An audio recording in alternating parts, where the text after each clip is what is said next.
ચાલો નમસ્કાર મારા તમામ વાલીડાઓને નમસ્કાર, ખોબલે ખોબલે નમસ્કાર.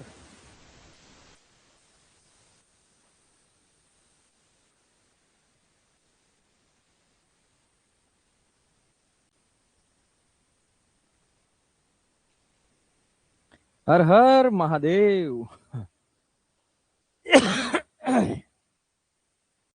ચાલો તમારા મમ્મીને બી મારા નમસ્કાર. મનોવિજ્ઞાન તો તમારી જોડે જ ભણવાની મજા આવે. હા હા, આજ તો આવ્યા, મન ખુશ થઈ ગયું. સારું કર્યું આજ તમે ભણાવશો.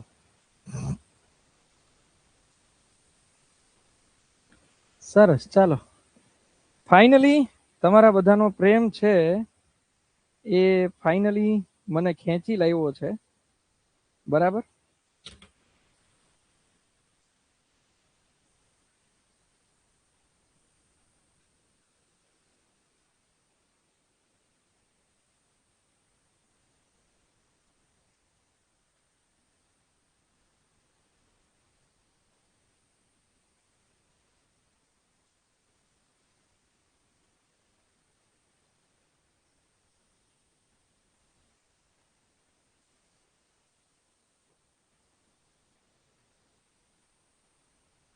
ચાલો, તમારા વગર મજા નહીં આવતી. સરસ. ચાલો, आपके बिना स्मार्ट स्मार्ट नहीं लगता, लेक्चर लेक्चर नहीं लगता. Thank you.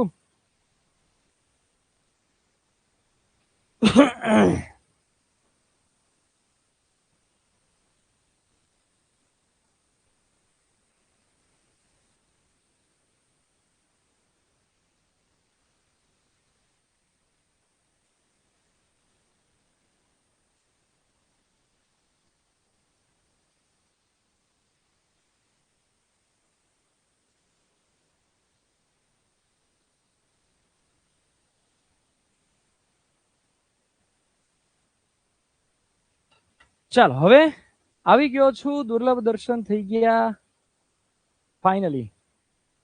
હા, સારા જ કહેવાય, સારા જ કહેવાય.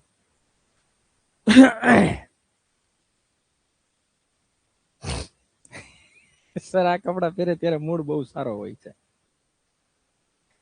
બરાબર છે. આજ કરો તમે, આજ કરો.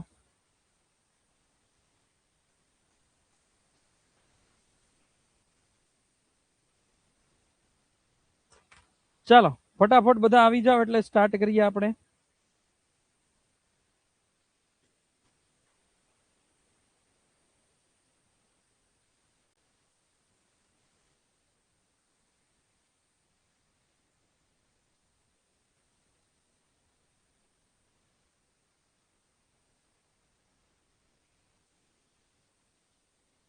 ઓકે, ચલો તો હવે વિધાઉટ ટાઈમ વેસ્ટિંગ આપણે સીધું સ્ટાર્ટ કરીએ. પ્રેરણા. પ્રેરણા જે છે એ પરીક્ષા લક્ષી આપણે જોઈએ. હવે સ્ટાર્ટ કરી દઈએ આપણે પ્રેરણા. It's too much.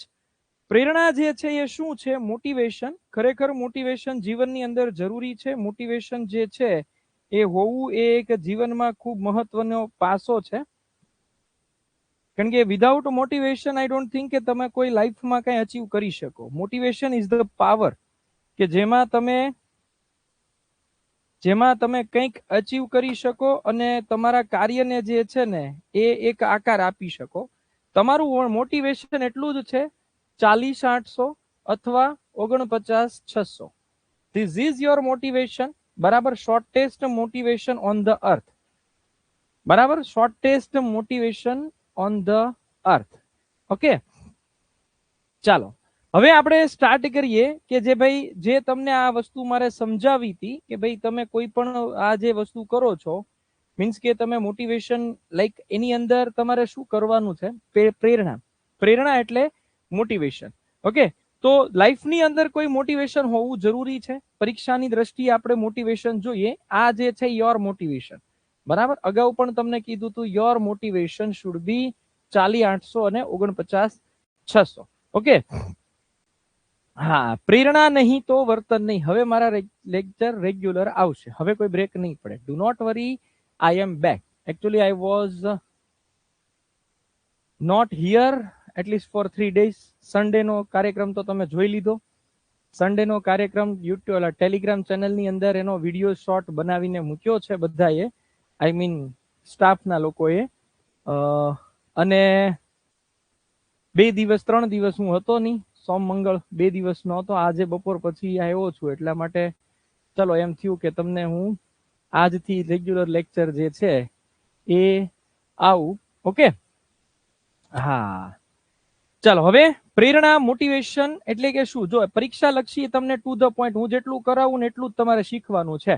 બહુ જો આપણને ટાઈમ હોત ને, બરાબર છે, લાઈક પૂરેપૂરો ટાઈમ હોત ને, તો તમને બહુ મસ્ત રીતે મનોવિજ્ઞાન ભણાવે. બરાબર, કારણ કે જે કઈ મોટિવેશન લેક્ચર આઈ મીન જે ફંક્શન કર્યું ને એમાં સ્ટુડન્ટ્સના જે રિવ્યુ લીધા ને, એમાં સ્ટુડન્ટ્સે એક જ રિવ્યુ આપ્યો હતો કે ભાઈ કે તમે જ્યારે મોટિવેશન લ્યો છો, મીન્સ કે તમે જ્યારે ક્લાસમાં લ્યો છો, ત્યારે ક્લાસની અંદર જે છે ને એ લાઈક તમે એક શું કહેવાય, છોકરાવે મોટા ભાગે જે છે ને, છોકરાવે મોટા ભાગે લગભગ એક જ વસ્તુ કીધી, તમે જે ઓલું શું કહેવાય, મનોવિજ્ઞાન જે ભણાવો છો ને એ બધું લાઈક અનબિલીવેબલ છે. બરાબર, મનોવિજ્ઞાન જે ભણાવો છો ને એ બધું અનબિલીવેબલ છે. આપણી પાસે પૂરેપૂરો ટાઈમ હોત ને તો હું તમને બધાને મસ્ત મનોવિજ્ઞાન ભણાવે. બટ હવે આપણે એક્ઝામ ઓરિએન્ટેડ જે છે ને એ કરવાનું છે. એક્ઝામ ઓરિએન્ટેડ જે છે એ તમારે સમજવાનું છે. તો પહેલી વસ્તુ એ કે ભાઈ પ્રેરણા, તમને જે પરીક્ષા લક્ષી કહેતો જો ને એ યાદ રાખજો. ટાઈમ હોત તો હું તમને મોટિવેશન મસ્ત ભણાવે, પ્રેરણા બહુ સારી રીતે ભણાવે. એક્ઝામની અંદર તમારે પ્રેરણા કઈ રીતે પૂછાશે? તો પહેલો પ્રશ્ન, પ્રેરણા નહીં તો વર્તન નહીં, કોણે આપ્યું છે? H.E. ગેરેટે. બરાબર છે. પ્રેરણા શબ્દ લેટિન ભાષાના કયા શબ્દ ઉપરથી બનેલો છે? મૂવર. મૂવર શબ્દનો અર્થ શું થાય? તો કે પ્રવૃત્તિ માટેની ગતિનું સૂચન. પહેલી સ્લાઇડમાંથી આ 3 વસ્તુ આવશે, ધેટ્સ ઇટ. ઓકે, ચલો. એની પછી પ્રેરણા જે છે એ શું છે? આંતરિક બળ છે. જ્યારે આપણે કોઈ પણ વસ્તુ જે છે ને એ આપણે સ્ટાર્ટ કરવી હોય ત્યારે બી પ્રેરણા જરૂરી છે. પછી કાર્યને આગળ ચલાવવું હોય ત્યારે પણ પ્રેરણા જરૂરી છે. કાર્યનો અંત થાય ત્યારે પણ પ્રેરણા જરૂરી છે. વ્યાખ્યા તમારે કોઈ નહીં પૂછાય કે કોણે કઈ વ્યાખ્યા આપી, વ્યાખ્યા માત્ર સમજવા માટેની છે. બટ યાદ રાખવાનું છે H.E. ગેરેટની વ્યાખ્યા, લાઈક શારીરિક જરૂરિયાત, વલણ, અભિરુચિ, આ બધાના કારણે વ્યક્તિને કોઈ પણ પ્રવૃત્તિ કરવા માટે પ્રેરે છે, ઇન્સ્પાયર કરે છે, દોરવણી આપે છે, એ જ આપણા માટે બનશે પ્રેરણા. પ્રેરણા ખાલી સમજવા માટેની આ વસ્તુ છે કે પ્રેરણા નહીં તો વર્તનને H.E. ગેરેટે કીધું છે. પ્રેરણાના મહત્વના સ્ત્રોત. હવે જો પ્રેરણા માટેના મહત્વના સ્ત્રોત 4 છે. આ પણ આઈએમપી પરીક્ષાની લક્ષી, પરીક્ષાની દ્રષ્ટિએ પ્રેરણાના સ્ત્રોત એટલે શું? પ્રેરણા ક્યાંથી ઉદ્ભવે? જો તમને જરૂરિયાત હોય ને તો તમારે પ્રેરણા બાય ડિફોલ્ટ આવે. તમારે 49,600 ની સરકારી નોકરીની જરૂરિયાત છે. તમારે સરકારી નોકરીની જરૂરિયાત છે, એટલે જરૂરિયાત છે એ સંશોધનની જનની કહેવાય. જરૂરિયાત જે છે એ સંશોધનની જનની કહેવાય. તો તમારી જરૂરિયાત છે સરકારી નોકરી, એટલે તમે બાય ડિફોલ્ટ કરશો. ઘણી વખત તમારી ઈચ્છા હોય કે ભાઈ માતા પિતાની ઈચ્છા છે, પોતાની ઈચ્છા છે કે નહીં મારે જોબ તો ગવર્મેન્ટ જ હોવી જોઈએ.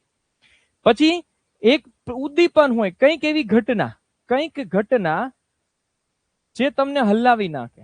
લાઈક તમારા હગાવાલાએ કીધું હોય, તમારા સાસરિયા પક્ષમાંથી કીધું હોય કે ભાઈ આનામાં તો કઈ લેવાનું જ નથી, અમે પસંદ કરેલું પાત્ર પાણી વિનાનું છે, અને તમને અંદરથી એમ થાય કે હવે મારે આને બધાને કરીને દેખાડું, તો એ તમારા માટે થયા ઉદ્દીપન. મોટા ભાગે ઉદ્દીપન કાર્ય જે છે ને એ સાસરિયા પક્ષમાંથી થતા હોય. મોટા ભાગે ઉદ્દીપન કાર્ય શું કહેવાય, સાસરિયા પક્ષમાંથી થતા હોય. ઓકે, એટલે ઈ એક છે. પછી કોઈક મારી જેવો હોય પ્રેરક, જે તમને સતત કહેતો હોય, કા તમારા પતિદેવ હોય, કા તમારા અર્ધાંગીની પત્ની શ્રી હોય. ઓકે, કા તમારા અર્ધાંગીની પત્ની શ્રી હોય, ઈ એમ કે ભાઈ લડી લેવાનું છે, ગમે ઈ થાય, મને પામી લીધા છે પણ હવે મને શાંતિથી સરખી રીતે રાખવા માટે મને જરૂરી છે, તો મારી જેવા છે. ઓકે, તો ઈ પ્રેરક કહેવાય. એને શું કહીશું આપણે? પ્રેરક કેવું. હું તમારા માટે પ્રેરક હોઈ શકું, બરાબર? એવું નથી કે પ્રેરક પતિ હોય કે પત્ની જ હોય. પ્રેરક એટલે કોઈ પણ વ્યક્તિ જે તમને ઇન્સ્પાયર્ડ કરે. ઓકે, તમારી પ્રેરણા કોણ હતું? મારી પ્રેરણા એક સ્ત્રી જ હતી. મારી પ્રેરણા એક સ્ત્રી જ હતી, મને એક સ્ત્રી જ અહીંયા સુધી પહોંચાડી છે. બરાબર, એક સ્ત્રીએ જ મને અહીંયા સુધી પહોંચાડ્યો છે કે તમે કરો. તમારામાં એ પોટેન્શિયલ છે કે તમે કરો. સ્ત્રી ચાહે તો કુછ ભી કર सकती, कुछ भी. મેડમ મેડમ નહીં, હવે હું જ્યાં હોય મેડમ ને લાવો છો. માં માય પ્રેરણા માય માં, માય પ્રેરણા માય માં. મેડમ ને તો હું કાબિલ બન્યા પછી મેડમ ને મળ્યો ને, મેડમ ને હું કાબિલ બન્યા પછી મળ્યો ને. બરાબર છે કે મેડમ કઈ મને કઈ હું કહેવાય, મેડમે કઈ મને ઘડ્યો નતો, ઘડ્યો તો મને મારી માએ.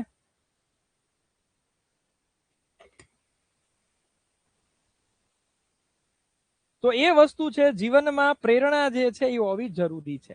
કોઈ પણ વ્યક્તિને પ્રેરણા તમે બનાવી શકો છો. બરાબર છે. તો મહત્વની વસ્તુ છે પરીક્ષાની દ્રષ્ટિએ, ધી મોસ્ટ ઇમ્પોર્ટન્ટ કે જરૂરિયાત, ઈચ્છા, ઉદ્દીપન અને પ્રેરક, આ 4 પ્રેરણાના સ્ત્રોત છે. 2 સ્લાઇડમાં મેં તમને કીધું. પહેલું, પ્રેરણા નહીં તો વર્તન નહીં, એચ.ઇ. ગેરેટે આપેલું છે. બરાબર, પ્રેરણા નહીં તો વર્તન નહીં, એચ.ઇ. ગેરેટે આપેલું છે. પ્રેરણાના મહત્વના સ્ત્રોતો તમને પૂછે તો યાદ રાખજો. બરાબર, જરૂરિયાત, ઈચ્છા, ઉદ્દીપન અને પ્રેરક. ચલો, એના પછી આપણે પ્રેરણાનું સ્વરૂપ. હવે પ્રેરણાનું સ્વરૂપ એટલે શું? તો કે પ્રેરણાથી, જેનાથી વ્યક્તિ અમુક વર્તન કરવા માટે, પ્રાણી અમુક વર્તન કરવા માટે પ્રેરાય. ઓકે, પ્રાણી અમુક વર્તન કરવા માટે પ્રેરાય, ગતિમાન થાય. એનાથી અંદર રહેલું તત્વ છે, એનો આપણે સીધો અનુભવ ન કરી શકીએ, એના વર્તન ઉપરથી જાણી શકીએ. ઓકે,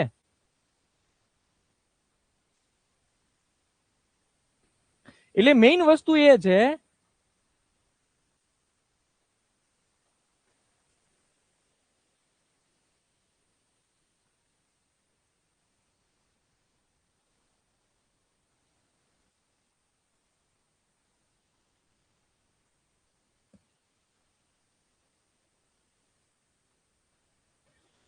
ચાલો, તો એ વસ્તુ છે કે પ્રેરણાનો સીધો અનુભવ શક્ય નથી, વ્યક્તિને તમે વર્તન દ્વારા જાણી શકો છો. પ્રેરણા જ્યાં સુધી હોય ત્યાં સુધી વ્યક્તિ સતત પ્રયત્નશીલ રહે.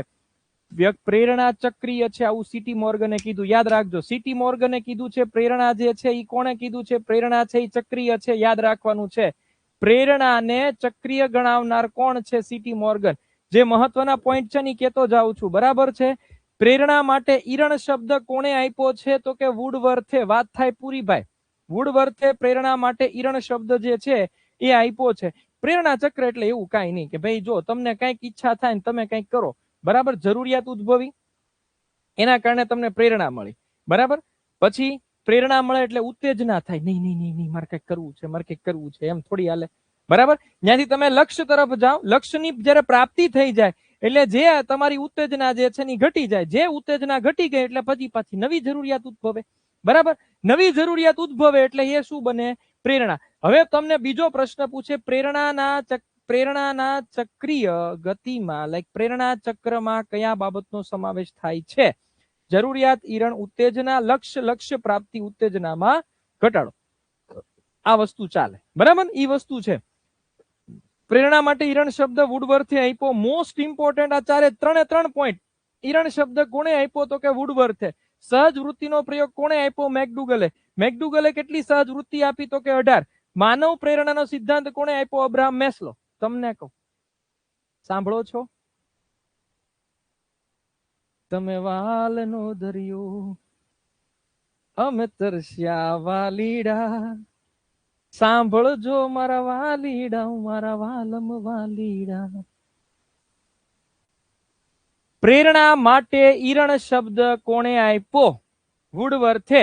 સહજ વૃત્તિનો પ્રયોગ કોણે આપ્યો? મેકડુગલે. માનવ પ્રેરણાનો સિદ્ધાંત કોણે આપ્યો? અબ્રાહમ મેસ્લોએ. કેટલી સહજ વૃત્તિ આપી? તો કે 18. તમને કહું. ચાલો, નેક્સ્ટ, પ્રેરણાના પ્રકારો. જો પ્રેરણાના પ્રકારો કેવા હોય ખબર? એક આવે શારીરિક પ્રેરણા, એક આવે મનોસામાજિક પ્રેરણા. હવે આની અંદર કઈ બહુ ડિટેલમાં નહીં જવાનું, ખાલી નામ યાદ રાખવાનું. શારીરિક પ્રેરણા એટલે શું? જે જન્મજાત હોય. પહેલા તો આ જ વસ્તુ જોઈએ કે જ્યાં સુધી તમે એના પહેલા શરીરની આપણી પ્રેરણા જે છે એ ન સંતોષો ત્યાં સુધી તમે બીજી મનોસામાજિક પ્રેરણા પ્રાપ્ત કરી શકો નહીં. પ્રેરણાના મુખ્ય બે પ્રકાર, શારીરિક અને મનોસામાજિક. શારીરિક પ્રેરણામાં કઈ પ્રેરણા આવશે? ઊંઘ, તરસ, ભૂખ, જાતીય વૃત્તિ. બરાબર. શારીરિક પ્રેરણા એટલે શું? જેને પ્રાથમિક પ્રેરણા કહેવાય. ભૂખ છે, તરસ છે, ઊંઘ છે, જાતીય વૃત્તિ છે. દરેકની અંદર આ મૂળભૂત પ્રેરણા હોય. પ્રાથમિક પ્રેરણા, શારીરિક પ્રેરણા, મૂળભૂત પ્રેરણા. બરાબર. પ્રેરણાનો પાયો, આ બધી વસ્તુ જે છે એને આવે જન્મજાત પ્રેરણા કહેવાય. બસ પછી આની અંદર ડિટેલમાં શું છે ને એ આપણે જોવાનું નથી. લાઈક આ બધી વસ્તુ આપણે ભૂખ કોને કહેવાય, તરસ કોને કહેવાય, એ બધું આપણે કઈ પડવાનું નથી, કારણ કે પરીક્ષામાં પ્રશ્ન એ રીતે આવશે નહીં. મનોસામાજિક પ્રેરણા એટલે શું? તો કે સમાજમાં અનુભવ થાય. હા, ખાલી વાલીડાઓ નહીં, વાલીડીઓ પણ છે. સાચી વાત છે. અત્યારે રહેવા જો ને. મનોસામાજિક પ્રેરણામાં જન્મજાતથી હોતી નથી. મનોસામાજિક પ્રેરણા જન્મજાતથી હોતી નથી. લાઈક ઈ કેવી છે? સમાજમાં અનુભવ થાય, અનુભવ થાય અને આત્મસાત કરે. હે, તમને કહું, અનુભવ થાય ને આત્મસાત કરે. શારીરિક પ્રેરણાની જો કઈ શારીરિક પ્રેરણાની આ બધી વિશેષતાઓ કઈ છે? જો પહેલી વિશેષતા અહીંયા મનોસામાજિક પ્રેરણા આવશે. બરાબર. સિદ્ધિ પ્રેરણા. દરેકને કઈક એવી ઈચ્છા હોય કે મારે કઈક સિદ્ધિ લેવી છે, મારે બસ નામ કમાવું છે, મારામાં છે. થીમેટિક એપરસેપ્શન ટેસ્ટ દ્વારા સિદ્ધિ પ્રેરણા જાણી શકાય. પરીક્ષા લક્ષી ઇમ્પોર્ટન્ટ પોઈન્ટ. સિદ્ધિ પ્રેરણા કોની મદદથી જાણી શકાય? પ્રત્યક્ષ અધિજ્ઞાન કસોટી એટલે કે TAT. બરાબર છે, યાદ રાખજો. TAT ની મદદથી જાણી શકાય. સંલગ્નતાની પ્રેરણા એટલે મેકડુગલ શું કહે છે? ખાલી નામ યાદ રાખવાના, પરીક્ષામાં એનું ડિટેલિંગ નહીં આવે. પરીક્ષામાં એનું ડિટેલિંગ નહીં આવે. સંલગ્નતાની પ્રેરણા એટલે શું? જો જીવનના એક તબક્કે દરેક વ્યક્તિને કોઈ વ્યક્તિનો સપોર્ટ જોઈએ જોઈએ ને જોઈએ જ. આ જરૂરી છે. જીવનના દરેક તબક્કે જરૂરી ન પડે. લાઈક તમે શરૂઆતના દિવસો હોય, કોલેજ લાઈફ હોય, ઓકે, પછી એક સમય એવો આવશે જ કે જેમાં તમારે એક જીવન સાથીની પ્રેરણાની જરૂરિયાત પડશે, જે તમારી સાથે રહે, તમે સમજે. બરાબર. થીમેટિક એપરસેપ્શન ટેસ્ટ કહેવાય. થીમેટિક એપરસેપ્શન ટેસ્ટ કહેવાય. એટલે સંલગ્નતા એટલે શું? હારે રે ભાઈ. ઓલું કઈક ડખો થયો હોય તો કોકની ઉપર ધોળી તો એકાય. એટલે માણસો લગ્ન કરે. લગ્ન શું કામ કરે ખબર? કઈક ડખો કર્યો હોય, છોકરીઓને પૂછો તમે લગ્ન શું કામ કરો, તો છોકરીઓ તો એમ જ કે ભૂલ તો અમે કરવાના જ છીએ, બીકોઝ અમારો જન્મ જ ભૂલ કરવા માટે થયો છે. બરાબર. પણ ભૂલ થાય પછી અમારે ઢોળવું કોના માથે? તો ઢોળવા માટે લોકો લગ્ન કરે છે.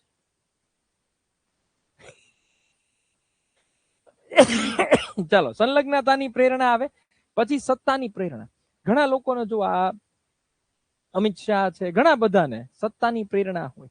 બરાબર. સત્તાની પ્રેરણા એટલે શું? કોઈ પણ ભોગે.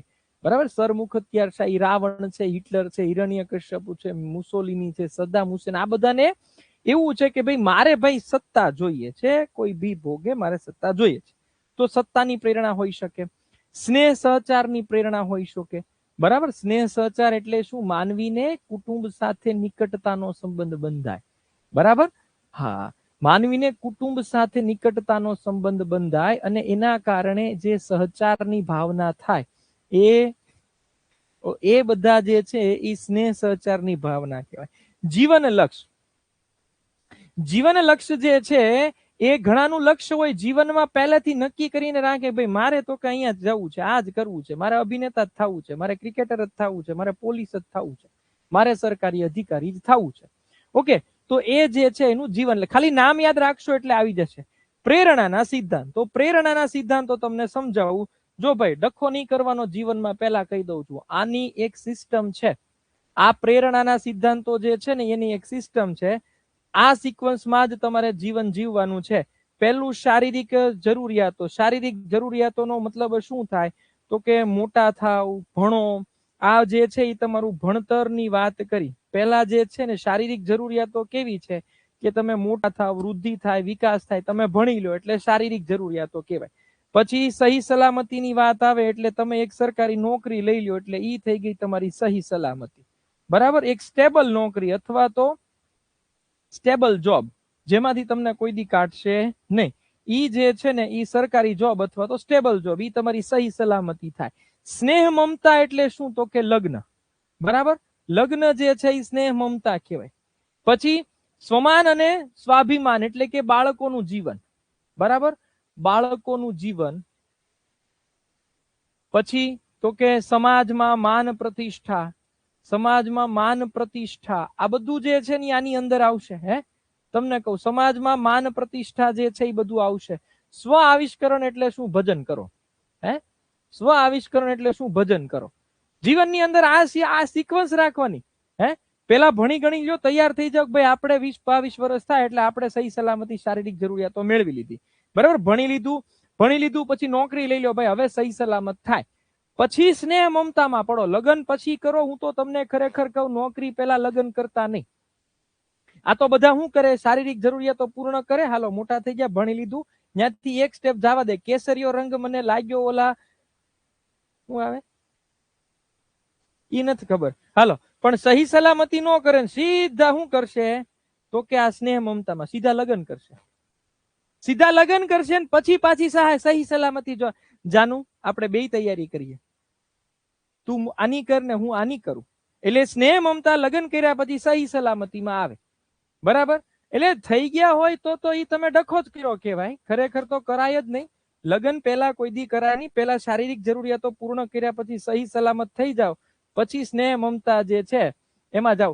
કારણ કે જો તમારી પાસે ખુદની પાસે પૈસા હોય, તમારી પાસે ખુદની પાસે પૈસા હોય, બહેનોની વાત કરું છું. બરાબર, બહેનોની વાત કરું છું. તમારી પાસે ખુદની પાસે પૈસા હોય તો આ પ્રાકૃતિક છેડછાડ કેન્દ્રમાં જવા માટે, પ્રાકૃતિક છેડછાડ કેન્દ્ર, આમાં જવા માટે તમારે કોઈની સામે હાથ ફેલાવવાની જરૂર ન પડે. તમે જો સહી સલામતી એટલે તમારી સરકારી નોકરી તમને લાગી ગઈ હોય, તમે એક હેન્ડસમ ઇન્કમ કમાતા હો, દર મહિને તમને સારો એવો પગાર હોય, તો પ્રાકૃતિક છેડછાડ કેન્દ્ર જવા માટે તમારે હાથ ફેલાવવો પડે નહીં. કારણ કે સ્ત્રીનો જન્મસિદ્ધ અધિકાર છે કે દરેક સ્ત્રી જીવનમાં એને સમજણ આવે ત્યારથી પ્રાકૃતિક છેડછાડ કેન્દ્ર જાય જ. આ કોઈ આમાં કોઈ બાકાત નથી. એ પછી મારી બેન હોય, મારા મમ્મી હોય કે મેડમ હોય કે મારા સ્ટાફ. બરાબર, એટલે પ્રાકૃતિક છેડછાડ કેન્દ્ર ને બ્યુટી પાર્લર કહેવાય. આને બ્યુટી પાર્લર કહેવાય યાર.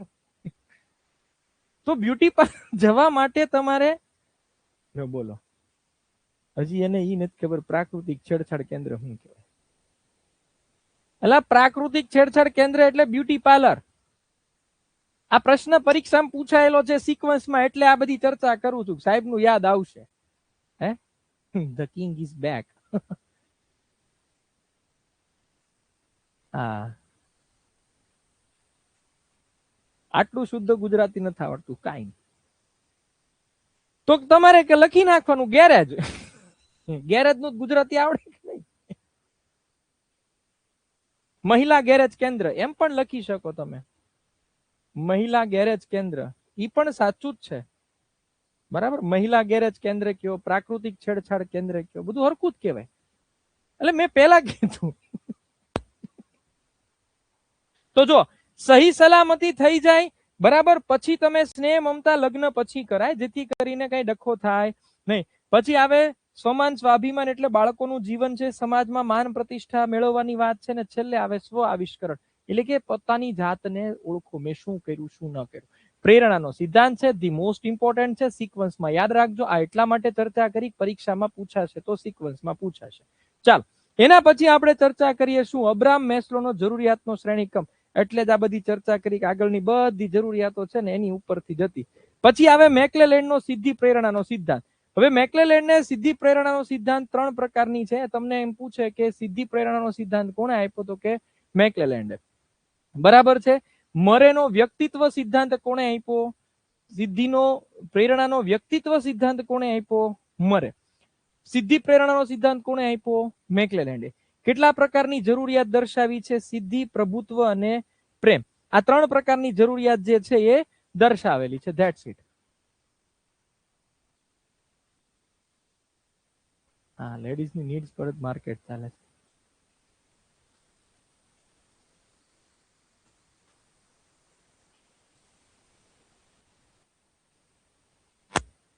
ચાલો હળવા થઈ ગયા ને, હળવા થઈ ગયા. ચાલો બસ, તો પરીક્ષાની દ્રષ્ટિએ જરૂરી છે સીધી પ્રેરણાનો સિદ્ધાંત કોને આપ્યો? મેકલેલેન્ડ. પ્રેરણાનો વ્યક્તિત્વ સિદ્ધાંત કોને આપ્યો? મરે. માનવ પ્રેરણા 3 પ્રકારની જરૂરિયાતથી બને: સિદ્ધિ, પ્રભુત્વ અને પ્રેમ. That's it. બરાબર. સામાજિક સીધી પ્રેરણા એટલે શું? સામાજિક, સમાજને નહીં, સમાજમાં શું થાય છે નહીં, મને કેટલી અંદરથી હું કેટલો ખુશ થયો, મને જે કામ કર્યું છે એને મને શાંતિ મળી છે. બરાબર. એના માપન માટે મેં તમને પ્રત્યક્ષ અધિજ્ઞાન કસોટી કીધી. એ એકની એક જ વાત છે, બસ આની સિવાય બીજું કઈ આવશે નહીં. પછી આવે અભિપ્રેરણાના સિદ્ધાંતો. હકારાત્મક હકારાત્મક આવે, લાઈક તમને એમ થાય કે ભાઈ હકારાત્મક છે, ભાઈ સારું છે તો હકારાત્મક. બરાબર. જે અભિવ્યક્તિત્વ સારી, અગર પોઝિટિવ છે તો એમાં આ ગણવાનું, નેગેટિવ છે તો એમાં જે નુકસાન કરે તો એને નેગેટિવ કહેવાય અભિપ્રેરણા, અને ફાયદો આપે ને પોઝિટિવ કહેવાય. બસ આવી જ રીતે આવશે. આ સિવાય શું છે? બસ આ સિવાય કાંઈ છે નહીં. પ્રેરણાને અસર કરતા પરિબળો હોય. આંતરિક પરિબળો જે છે એ આવે. અંદરથી મને કંઈક થઈ ગયું કે ભાઈ હાલો મારે કરવું છે, તો એની અસર થાય. જરૂરિયાત ઉદ્ભવે તો એ બધા આંતરિક પરિબળો થાય. પછી બાહ્ય પરિબળો, કોકે કંઈક કીધું હોય, વખાણ, ઠપકો, ઇનામ, શિક્ષા, સ્પર્ધા, આ બધી વસ્તુ જે છે એ બાહ્ય પરિબળોની અંદર આવશે. બસ બાકી તો બધું એક જ છે. અભિપ્રેરણાના કાર્યો કદાચ તમને આવી શકે. પ્રવૃત્તિની પસંદગી કરાવે, કાર્યનો પ્રારંભ કરાવે, કાર્યનું સંચાલન કરે, કાર્યશક્તિનો પુરવઠો આપે. આટલી જ વસ્તુ તમને પરીક્ષામાં પૂછાશે. ફરી વખત પહેલાથી કહી દઉં છું, પહેલાથી તમને કહી દઉં છું, એટલું જ વસ્તુ યાદ રાખવાની છે. પ્રેરણા નહીં તો વર્તન નહીં. કોનું છે? H.E. ગેરેટ. પ્રેરણા માટેનો શબ્દ કઈ ભાષામાંથી લેવામાં આવ્યો છે? લેટિન. લેટિન શબ્દ થાય મૂવર. બરાબર. પ્રેરણાના મહત્વના સ્ત્રોત કયા? તો કે 4.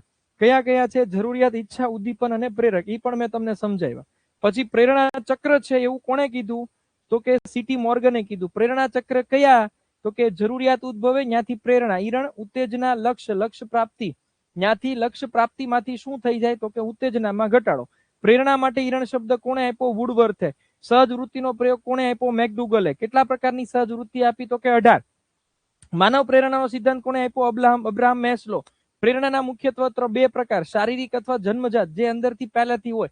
બીજી મનોસામાજિક અથવા તો સંપાદિત. બરાબર. શારીરિક પ્રેરણા મેં તમને કીધી, ભૂખ, તરસ, ઊંઘ અને જાતીયતા. મનોસામાજિકમાં સીધી પ્રેરણા આવે, સંલગ્નતાની આવે, સત્તા આવે, સ્નેહ, સહચાર્યની આવે, જીવન લક્ષ્ય આવે. પ્રેરણાનો સિદ્ધાંત મેં તમને સમજાવ્યો અબ્રાહમ મેસ્લો વાળો. બરાબર છે. એમાં નીચેથી શારીરિક જરૂરિયાત, ત્યાંથી સહી સલામતી, ત્યાંથી સ્નેહ, મમતા, ત્યાંથી સ્વમાન, અને છેલ્લે સ્વ આવસ્કરણ. ઓકે, ચાલો બસ આટલી જ વસ્તુ છે. બોલો શ્રી સ્કંદ પુરાણે રેવા ખંડે પ્રેરણા તો અધ્યાય સમાપ્તમ. બોલો શ્રી સત્યનારાયણ દેવ કી જય. હવે આવે છે આવેગ. આવેગ જે છે એ પણ આપણે સમજવા જેવો છે. આવેગનો મતલબ થાય ઇમોશન્સ, શુદ્ધતા. આ 8:15 લેક્ચર શરૂ થયો છે. હા,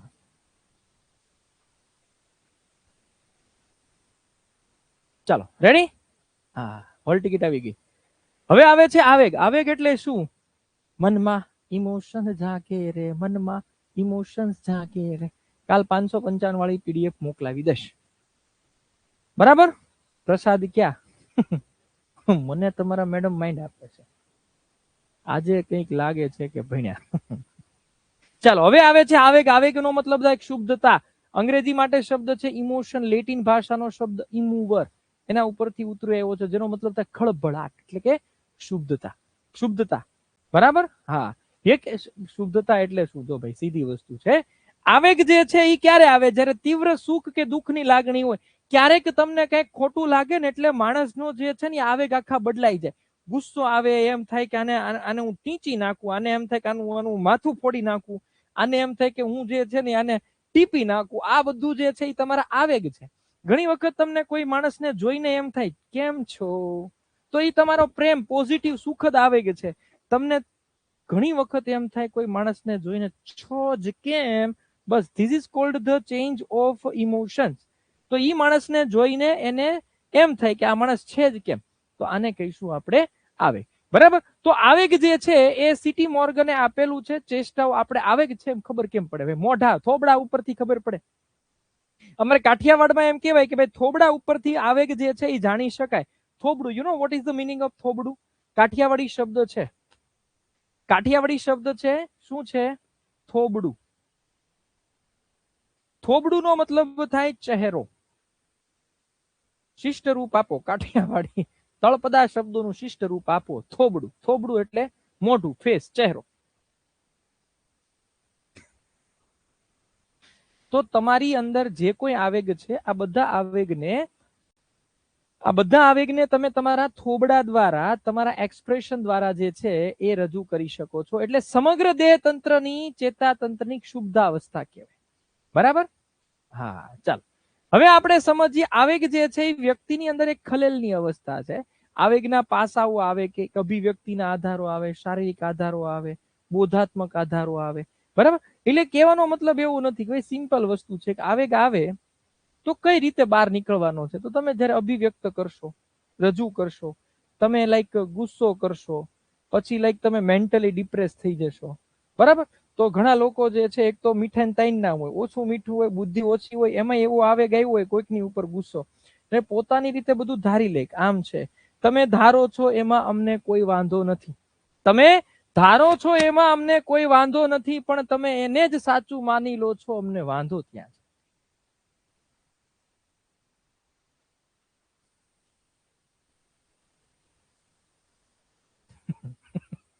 ખ્યાલ આવી ગયો? હા, ખ્યાલ આવી ગયો?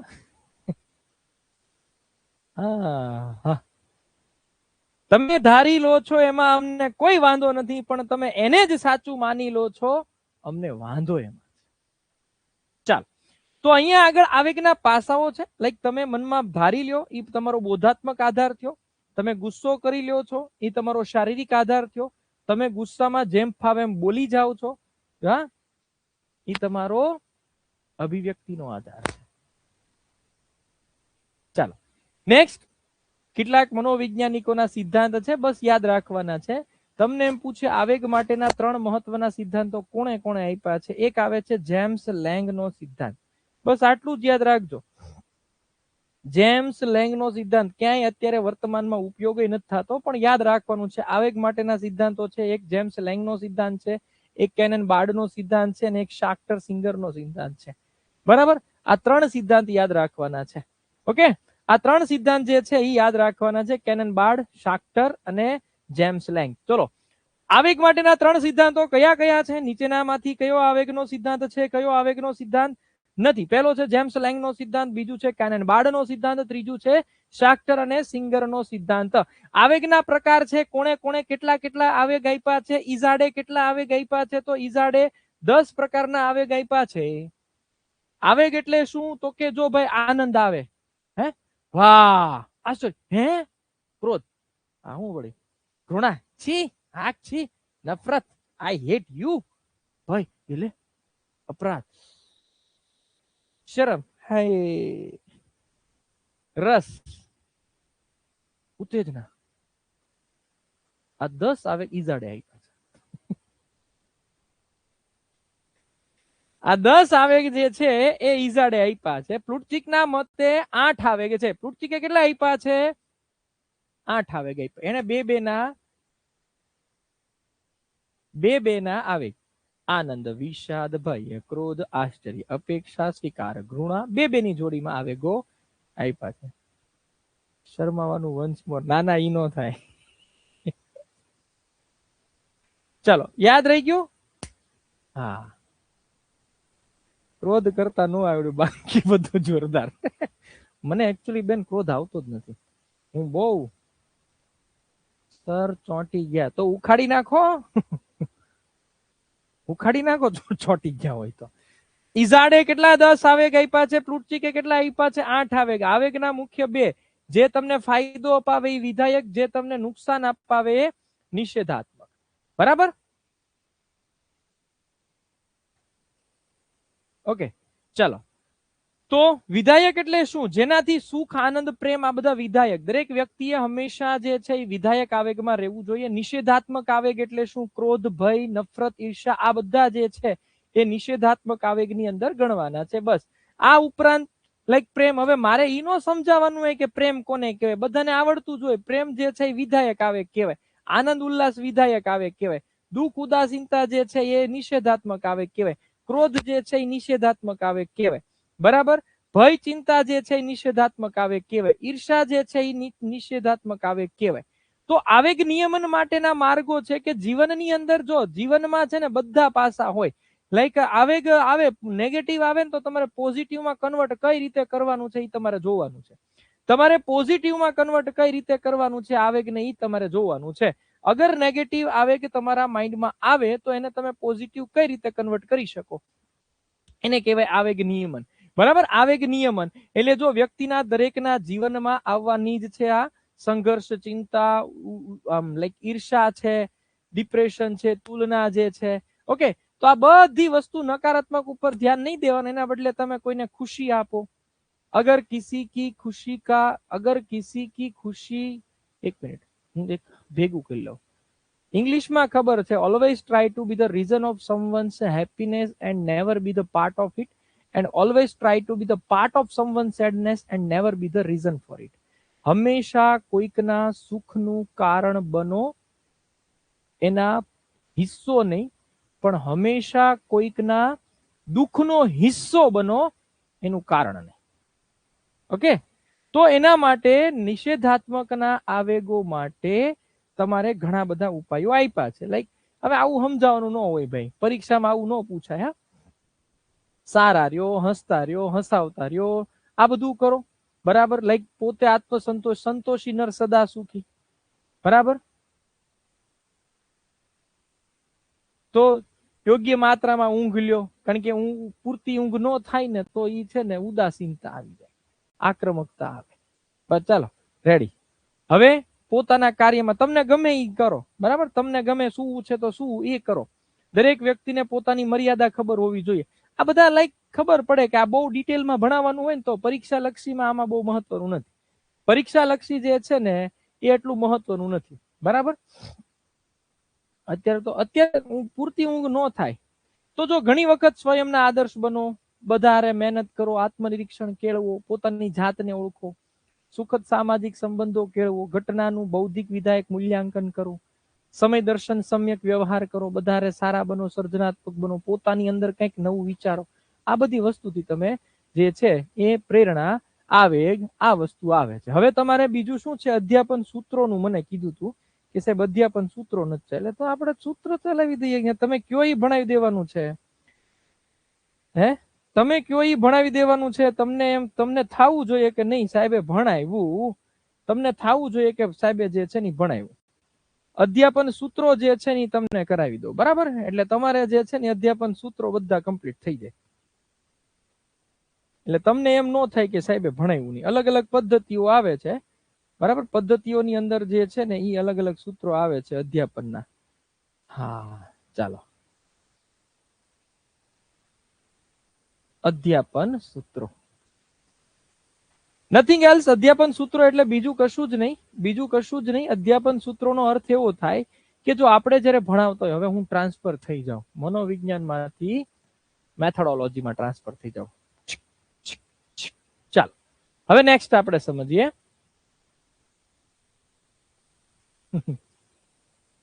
હા ચલો એ કરાવી દઈશ. બસ તમે કહેશો એ જ પરીક્ષા લક્ષી જ કરાવું છું અત્યારે.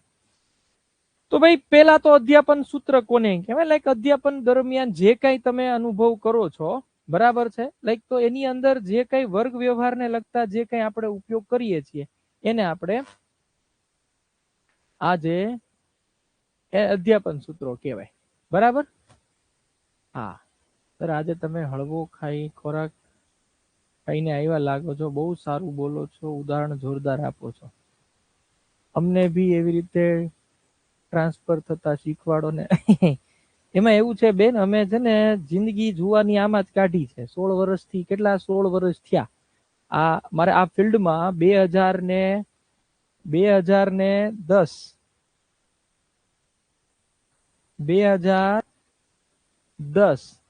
થી 2026 માત્ર સ્પર્ધાત્મક પરીક્ષાના ક્ષેત્રમાં. કેટલા? માત્ર સ્પર્ધાત્મક પરીક્ષાના ક્ષેત્રમાં. એટલે છે ને આ બધું આત્મસાત કરી લીધેલું છે. આ બધી વસ્તુ જે છે ને એ આત્મસાત કરી લીધેલું છે. ઓકે સર તો રોજ સારું બોલે છે.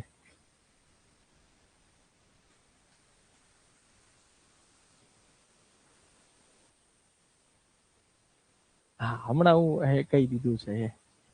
ચાલો. હા, હું 10 વર્ષની હતી ત્યારથી. હા બસ, તો બેન મારા એટલા વર્ષ થયા, વિચારો. સાચે આજ ખરેખર એકચ્યુઅલી મનોવિજ્ઞાન જે છે ને ઈ આમ ગણો ને તો સમજવાનો વિષય છે. લાઈક અત્યારે તો આપણી પાસે સમય ઓછો છે, સમયની ઓલી કહેવાય એટલા માટે. હા, રિવિઝન લેક્ચર આવશે બધાયના. સમયની ઓછી, લાઈક આપણી પાસે સમય ઓછો છે, નહીતર હું તમને મનોવિજ્ઞાન બહુ જોરદાર ભણાવે. લાઈક એક લાઈવ ક્લાસના એક્ઝામ્પલ હું તમને આપીને ભણાવે, રિયલ લાઈફના એક્ઝામ્પલ આપીને ભણાવે. એક વસ્તુ તો કન્ફર્મ છે કે તમે જ્યારે પણ મારી પાસે આખું ડિટેલમાં મનોવિજ્ઞાન ભણો તો જીવનમાં ક્યાંય પાછા નહીં પડો, ક્યારેય ડિપ્રેશન નહીં આવે, ક્યારેય હાર નહીં માનો. લાઈફમાં ગમે તેવી વસ્તુ થાય, એક વખત મારી પાસે આખું મનોવિજ્ઞાન ભણી લીધું ને, એક લાવો છે, બરાબર, એક લાવો છે. બધા એવું કહે છે બીકોઝ મેં કીધું ને, મેં અગાઉ પણ કીધેલું કે મેં કોઈ મોટિવેશનલ સ્પીકરને મેં સાંભળ્યા નથી. મેં કોઈ મોટિવેશન સ્પીકરને સાંભળ્યા નથી, પણ મેં મારા અનુભવોમાંથી, હું મારા અનુભવ ભાથુમાંથી લઈ અને તમને લોકોને હું આપતો. અને મેં જે છે ને, મેં જે અનુભવ્યું છે ને, એમાંથી હું પ્રેરણા લઈને અહીંયા સુધી પહોંચ્યો, એ હું તમને બધાને સમજાવું છું. બરાબર. સો ઇટ ઇઝ ડિફિકલ્ટ જ્યારે લાઈક પોતે પોતાની વાતને અને એનાથી અનુભવ લઈને જ્યારે વિદ્યાર્થીઓને શેર કરે છે, ત્યારે ઇટ મીન્સ અ લોટ. આજે ઘણા બધા મનોવિજ્ઞાન ભણાવે છે, મને એમ થાય કે ભાઈ આ લોકો પાસે આને કેમ, આ કઈ થોડીક ચોપડી ભણાવવાની વસ્તુ છે. મનોવિજ્ઞાન તમે સ્લાઇડ જોઈને તો તમે ગમે એવું ભણાવી દો છો. તમારે અગર તમારામાં નોલેજ, તમારામાં સ્પીચ સારી છે તો તમે ગમે એવી સ્લાઇડ સામે આવશે તો તમે ભણાવી જ દેવાના છો જોઈ. પણ તમને એના રિયલ લાઈફ એક્ઝામ્પલ આપવા એક વસ્તુ ના, એ તો બહુ અઘરી વસ્તુ છે, અલગ જ વસ્તુ છે. બરાબર. એટલે ઈ એક વસ્તુ છે. અમુક તો તમે જુઓ તો લાઈક જેને મનોવિજ્ઞાન ને પદ્ધતિ આરે યુટ્યુબમાં મેં ઘણા એવા જોયેલા છે, નામ નહીં લઉં નતર એમને શરમ સંકોચ થશે. યુટ્યુબમાં ઘણા એવા આવે છે, બરાબર, કે જેને માત્ર ને માત્ર મનોવિજ્ઞાનની હારે કાંઈ લાગે વળગે નહીં, બીએડ પીટીસી તો કોઈ દી કર્યું ન હોય, એને કાંઈ લાગે વળગે નહીં, કોઈ પણ પ્રકારનો મનોવિજ્ઞાન હારે સંબંધ ન હોય, તોય તે બધાનું ઉપડી ગયું. અને સારું છે ભાઈ, ઉપડી ગયું, બધા પોતપોતાની રીતે કરે છે, ટીચિંગ સ્ટાઇલ સારી છે, ભલે કરતા. બટ આ વિષય કોઈ ચોપડી જોઈને ભણાવવાનો વિષય નથી, આ વિષય અંદર ઉતારવાનો વિષય છે.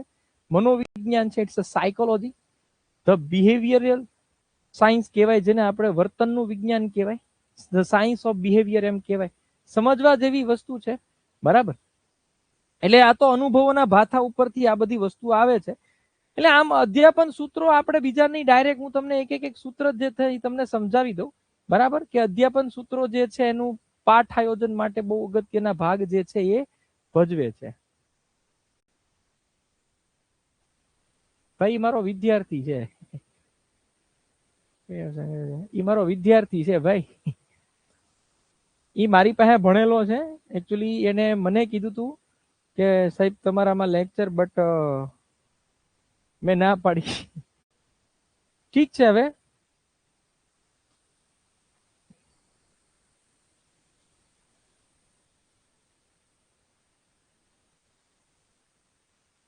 મારી જિંદગીની એક બહુ મોટી ભૂલ કરી ગુરુજી, દિવાળી પર 6000 ફી ભરી દીધી હોત તો ટેટ 1 માં 5 માર્ક માટે રહી ન જાત.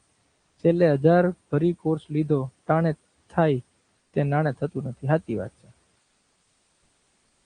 હા, 7 થી 8 કલાક ભણાય જ નહીં, પેલી વાત જ હાવ ખોટી વાત છે. 7 થી 8 તો ભણાય જ નહીં.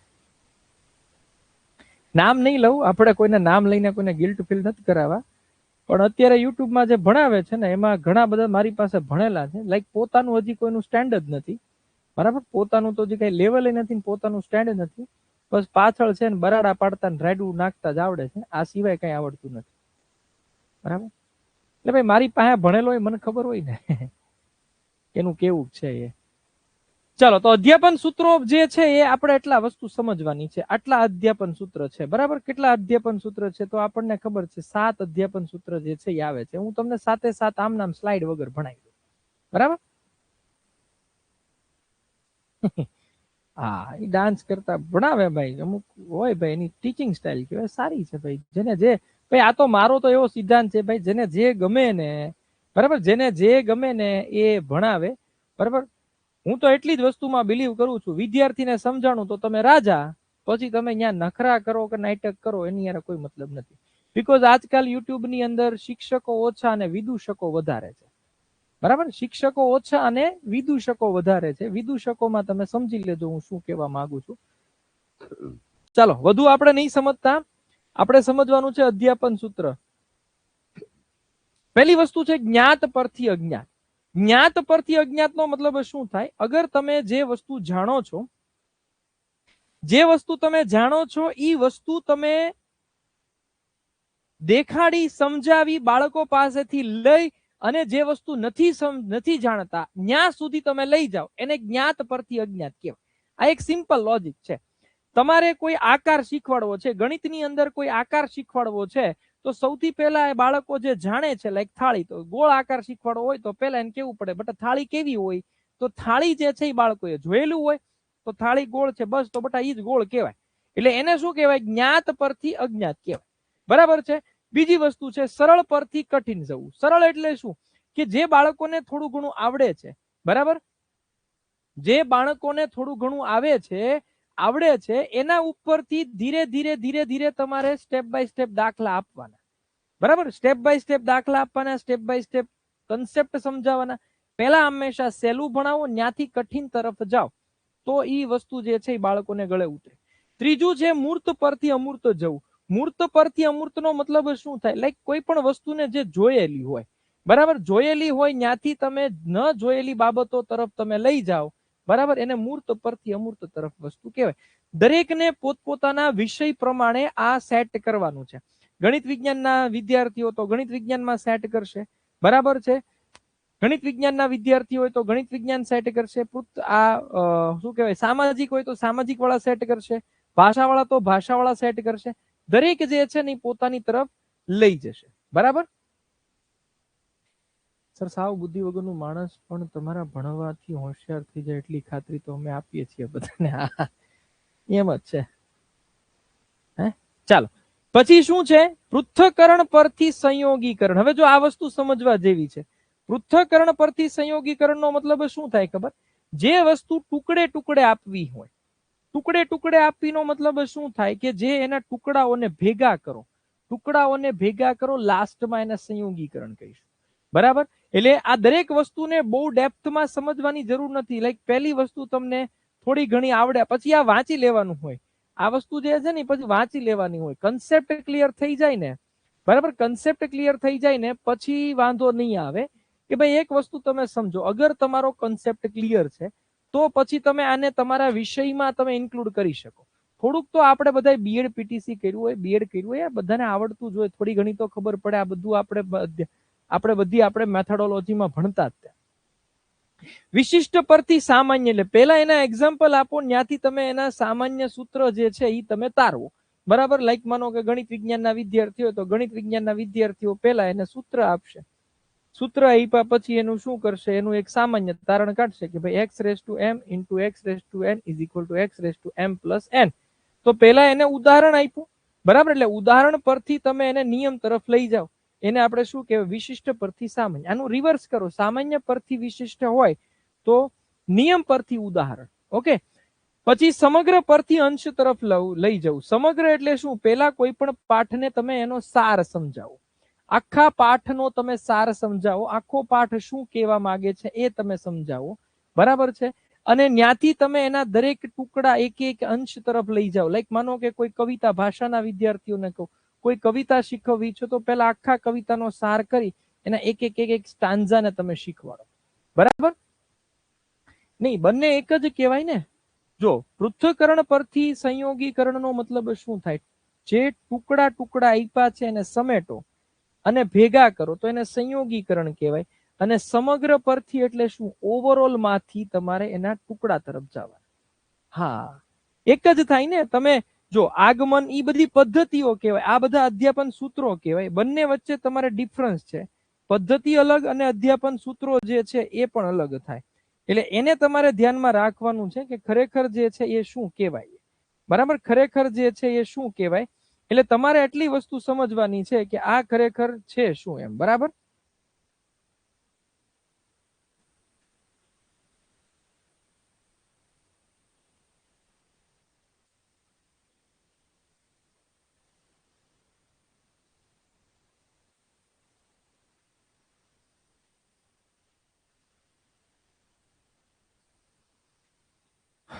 ચાલો રેડી બધાને?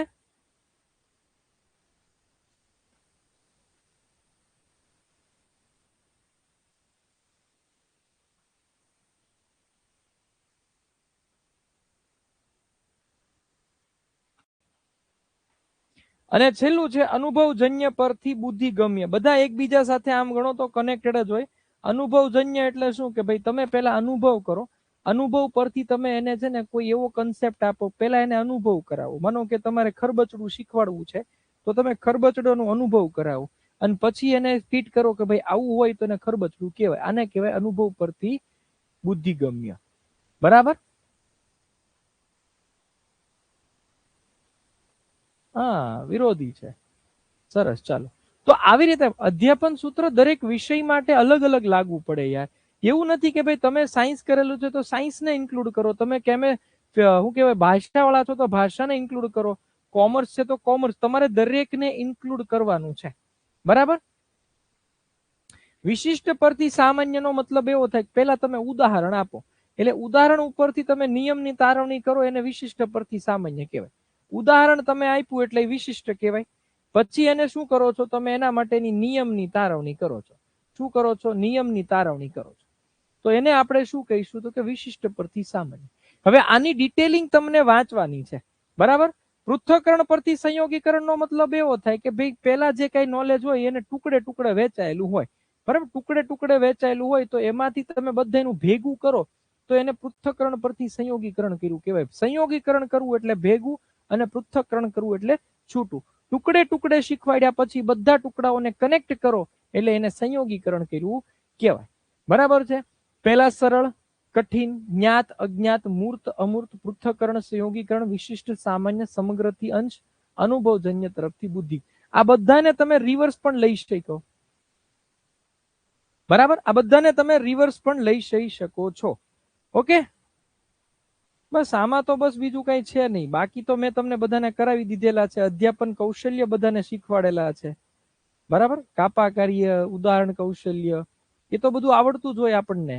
એમાં કઈ બહુ ચિંતા કરવાની જરૂર નથી. પદ્ધતિઓ તો મેં તમને કીધી દરેકની પદ્ધતિ. આની પીડીએફ મુકાઈ જ ગયેલી છે. હા, મુદ્દા પરથી વાર્તા કરવી એને એ જ કહેવાય ને, પૃથ્થકરણ પરથી સંયોગીકરણ. પૃથ્થકરણ પરથી સંયોગીકરણ. હા, એમ જ તે. પછી તમારે જે તે વસ્તુને જે છે ને તમારે ભેગી કરવાની. બરાબર? નિરંતર કેળવણી એટલે આજીવન ચાલ્યા જ કરે નિરંતર કેળવણી કહેવાય. ખરેખર કેળવણીના બે જ પ્રકાર છે, એક ઔપચારિક અને અનૌપચારિક. બરાબર છે? એક ઔપચારિક અને એક અનૌપચારિક. પછી કેવું છે કે બધાના મિક્સઅપમાં લે, એ બધાનું મિક્સઅપ કરવાનું. એટલે હા, આગમન પદ્ધતિ જ વિશિષ્ટ પરથી સામાન્ય કહેવાય. અને સામાન્ય થી વિશિષ્ટ તરફ જાઓ તો એને નિગમન પદ્ધતિ કહેવાય. બરાબર? સિમ્પલ છે, બહુ હાર્ડ નથી.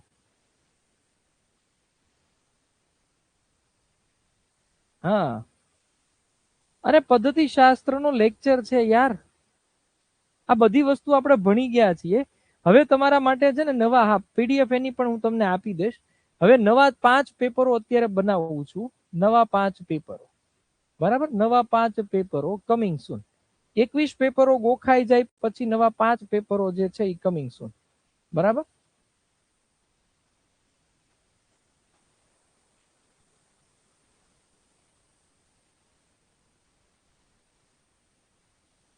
નવા 5 પેપરો જે છે ને એ આવશે.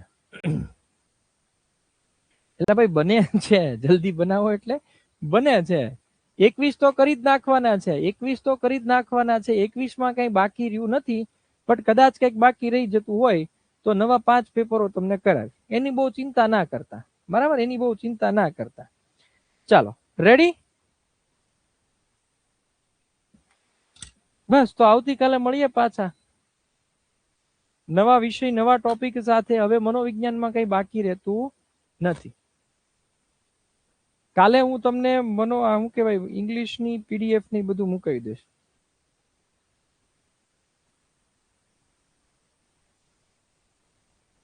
હા, ટેકનોલોજી તો તમારે કરંટમાં આવી ગયું ને.